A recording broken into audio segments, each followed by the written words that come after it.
1857 का संग्राम। लेखक वी.स. वालिम्बे। अनुवाद विजय प्रभाकर नगरकर। अभिवाचन आदिनाथ अन्नदाते। भाग दूसरा। कानपुर के आसपास यह किस्सा हरेक की जबान से सुनने को मिला। पिछले 100 सालों में कंपनी ने अनेक सूबेदारों और राजाओं की रियासतें हथियाकर सबको सामंती प्रभु बना दिया था, लेकिन कंपनी ने अब तक उनके सिंहासन को हाथ नहीं लगाया था। अब माहौल पूरी तरह बदल चुका था। कंपनी ने रियासतों का राज समाप्त करने का एक बहाना ढूंढ लिया। धीरे धीरे पूरा इलाका अपने कब्जे में लेकर कंपनी आगे बढ़ रही थी। रियासतदारों के साथ उनकी प्रजा भी कंपनी के इरादों पर संदेह करने लगी।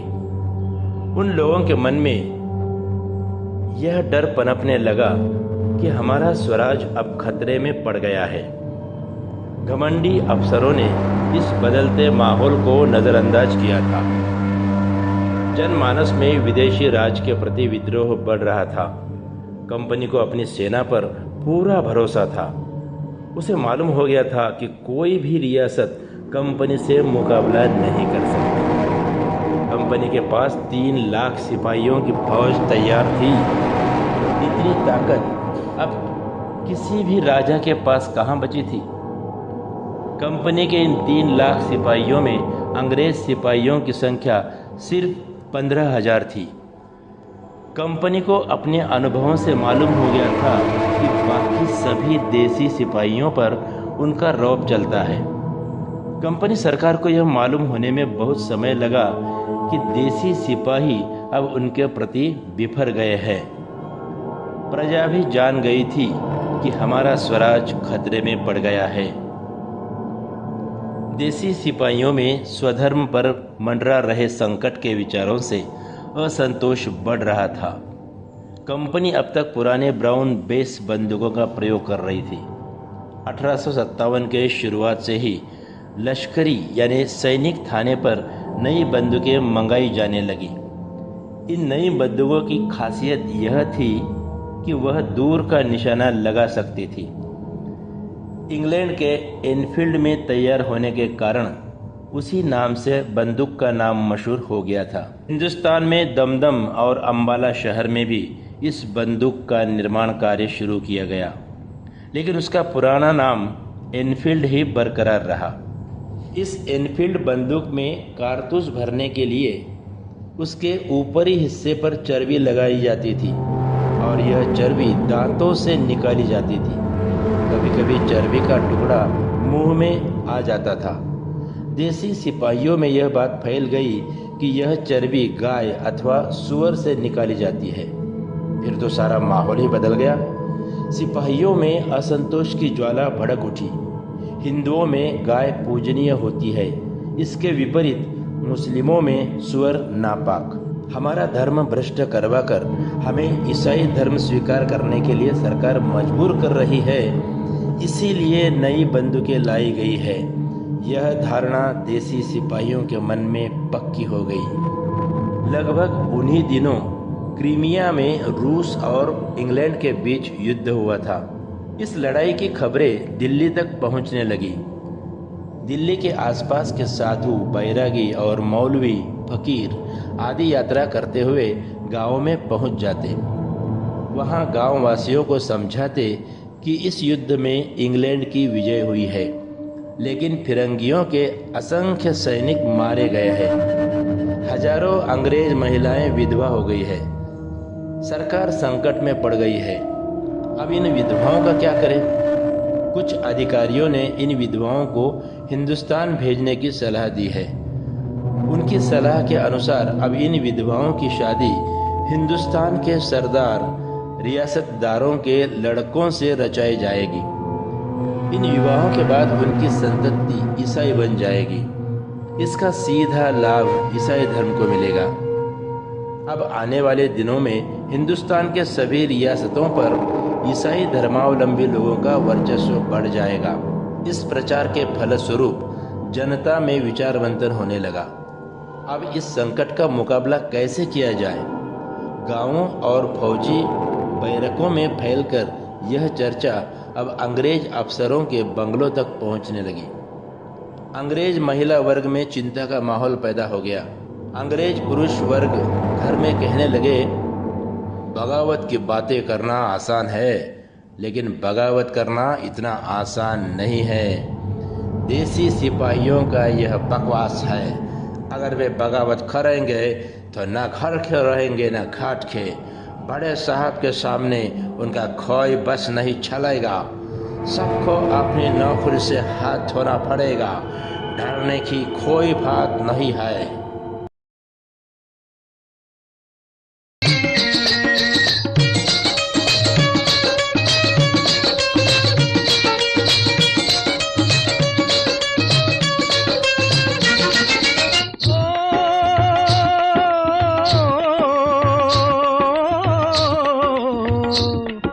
देश है वीर जवानों का, अलबेलों का, मस्तानों का। इस देश का यारो, इस देश का यारो क्या कहना। ये देश है दुनिया का गहना।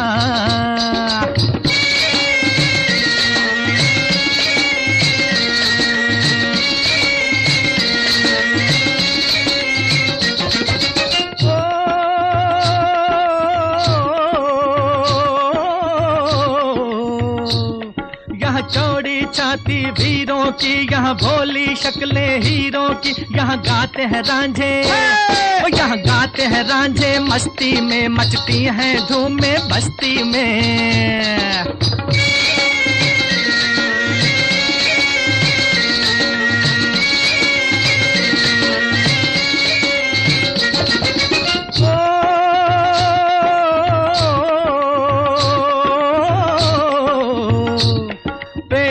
बहारें झूलों की, राहों में कतारें फूलों की। यहाँ हंसता है सावन, यहाँ हंसता है सावन बालों में। खिलती हैं कलियां गालों में।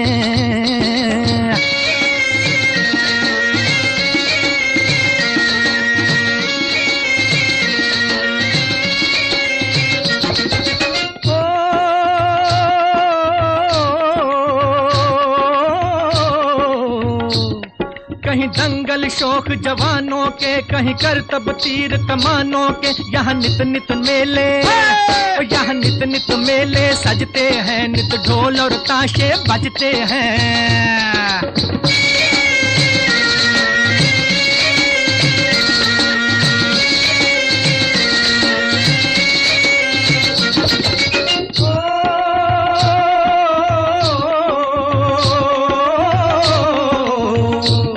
दिल भर के लिए दिलदार हैं हम, दुश्मन के लिए तलवार हैं हम। मैदान में अगर हम डट जाएं, मुश्किल है कि पीछे हट जाएं।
कुछ अंग्रेज अफसर अपने ही भाइयों से नाराज हुए।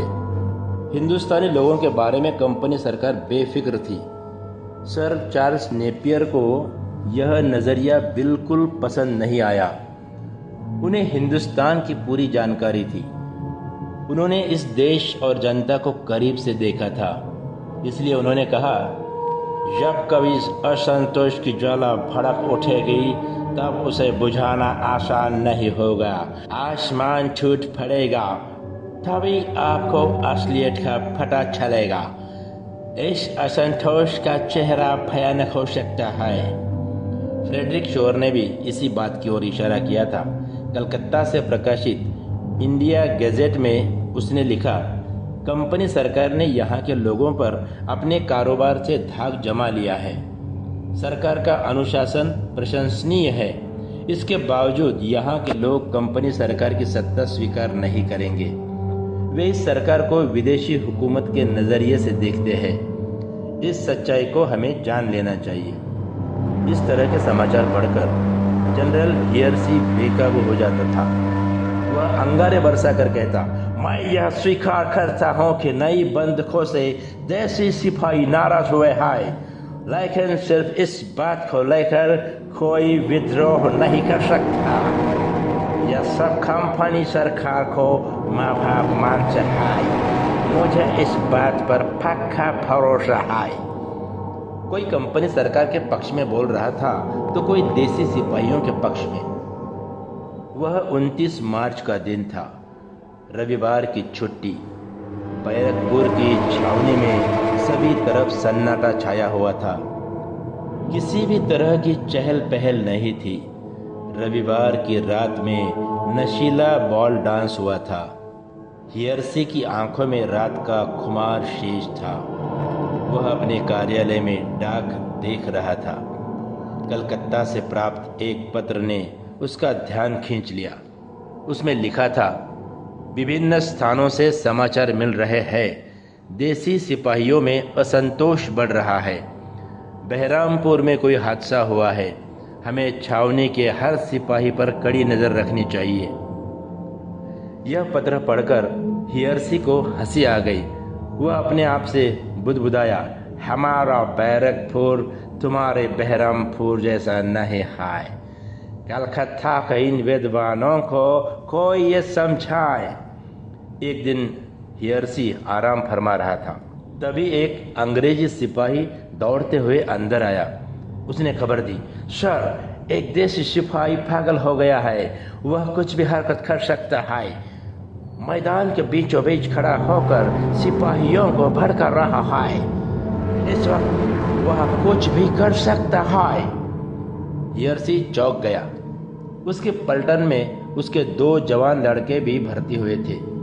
उसने लड़कों को पुकारा, जल्दी जल्दी चलो, जल्दी तैयार हो जाओ, हमें तुरंत परेड ग्राउंड पर पहुंचना है। हियर्सी दोनों लड़कों के साथ परेड ग्राउंड पर जा पहुंचा। वह मैदान का दृश्य देखकर दंग रह गया। होश संभाल कर उसने पूछा, इस सिपाही का नाम क्या है? मंगल पांडे, जवाब मिला। बैरक के सामने खड़ा होकर वह अपने साथियों का आह्वान कर रहा था, लड़ाई के लिए तैयार हो जाओ। कल रात हमने फैसला किया है। क्या आप यह बात भूल गए हैं? इस आह्वान के बावजूद देसी सिपाही अपनी जगहों पर शांत खड़े रहे। यह देखकर मंगल पांडे भड़क गया, आप लोग डरपोक हैं, नामर्द है। ठीक है, मैं अब स्वयं अकेला दुश्मन से लड़ूंगा। हाथ में बंदूक उठाकर मंगल पांडे मैदान में दौड़ने लगा। तभी सार्जेंट मेजर ह्यूस्टन और लेफ्टिनेंट बॉ वहां पहुंच गए। उन्हें देखकर मंगल पांडे का खून खौल उठा। बॉ अपना घोड़ा मंगल पांडे के सामने करके आगे बढ़ा। ह्यूस्टन ने उसे रोका और कहा, रुक जाइए, आप उस सिपाही के पास हरगिज मत जाइए। वह पागल हो गया है। वह आप पर भी किसी भी समय हमला कर सकता है। अंग्रेज अधिकारी चतुराई से आगे बढ़ रहा था। यह देखकर मंगल पांडे ने उस पर गोली चला दी। निशाना गलत लगने से वह गोली बॉ के घोड़ों को जा लगी। ह्यूस्टन सावधान होकर मंगल पांडे पर निशाना साधते हुए खड़ा हुआ, लेकिन मन ही मन डर गया था। वह निशाना नहीं लगा सका। पांडे ने कमर की तलवार खींचकर बॉ की गर्दन और कंधे पर वार कर दिया। उसके बाद ह्यूस्टन के माथे पर बंदूक के दस्ते से वार किया। अकेले मंगल पांडे ने 2 अंग्रेज अधिकारियों का मुकाबला किया। तभी पांडे की ओर उसका साथी सिपाही शेख पलटू दौड़ा। पांडे अपने साथी को देखकर असावधान स्थिति में खड़ा रहा। पांडे की सहायता करने के बजाय शेख पाल्टू ने उसको पीछे से पकड़ लिया। मंगल पांडे शेख पाल्टू के सामने असहाय हो गया। श्रोताओं, यही रेडियो समर्पण। अभी आप सुन रहे थे 1857 का महासंग्राम इस हिंदी पुस्तक का अभिवाचन। आप सुन रहे हैं रेडियो समर्पण से प्रसारित कार्यक्रम। दोस्तों, कल शाम 7 बजे आप सुनेंगे हिंदी व्हाट्सएप फरमाइशी गीतों का कार्यक्रम SMS गीत आपके मीत। प्रस्तुति भैरवी चोपड़ी इनके है, तांत्रिक सहाय किया है संतोष वसानी ने। तो दोस्तों, नियमित सुनते रहिए रेडियो समर्पण। अब पेश है हिंदी चित्रपट संगीत रेडियो समर्पण से।